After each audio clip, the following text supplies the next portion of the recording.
Mga guys, good morning sa inyo lahat. Mga guys, nandito tayo sa Skyler TV.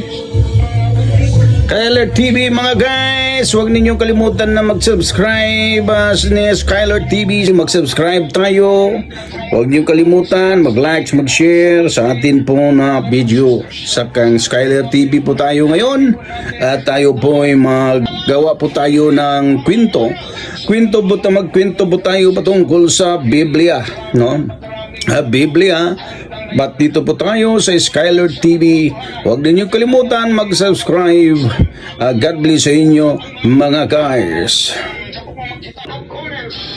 Ito ang panahon na nagkasala ang tao. Sa Genesis Kapitulo 3, ito ang istorya. Pakinggan ninyo mga guys. Ang ahas ang pinakatukso sa lahat ng hayop na nilikha ni Yahweh. Minsan tinanong nito ang babae, "Totoo bang sinabi ng Diyos na huwag kang kakain ng anumang bungang kahoy sa halamanan?"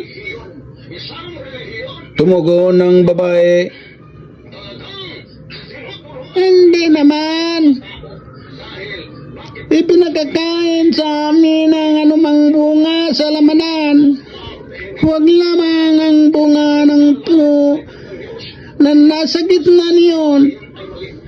Pag kami raw ay kumain ng bunga nito, o humipo man lamang sa punong iyon, mamamatay kami." Hindi totoo yan. Hindi kayo mamamatay, wika ng ahas.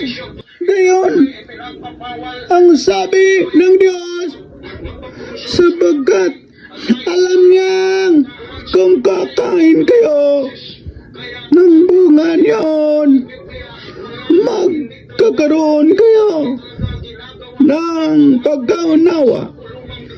Kayo'y magiging parang Diyos. Malalaman ninyo ang mabuti at masama. Napakaganda sa paningin ng babae ang punong kahoy, at palagay niya'y masarap ang bunga nito. Nabuo sa isipan niya na mabuti ang maging marunong. Kaya tumitas siya ng bunga at kumain. Kumuha rin siya para sa kanyang asawa at kumain din ito. Nagkaroon nga sila ng pagkaunawa matapos kumain. Noon nila na lamang sila'y hubad, kaya kumuha sila ng mga dahon ng igos, pinagtagni-tagni at ginawang panakip sa katawan. Pagdadapit hapon, narinig nilang naglalakad sa halamanan si Yahweh. Kaya't nagtago sila sa kahuyan. Datapwat, tinawag ni Yahweh ang lalaki at tinanong, "Saan ka naroon?" "Natakot po ako nang marinig ko kayong nasa hardin. Nagtago po ako sapagkat ako'y hubad," tugon ng lalaki. "Sinong may sabi sa iyong hubad ka?" tanong ng Diyos. "Bakit kumain ka ba ng bungang ipinagbabawal ko?"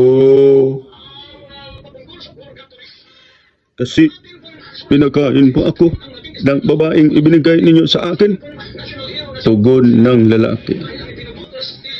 "Bakit mo naman ginawa yon?" tanong ng Diyos sa babae.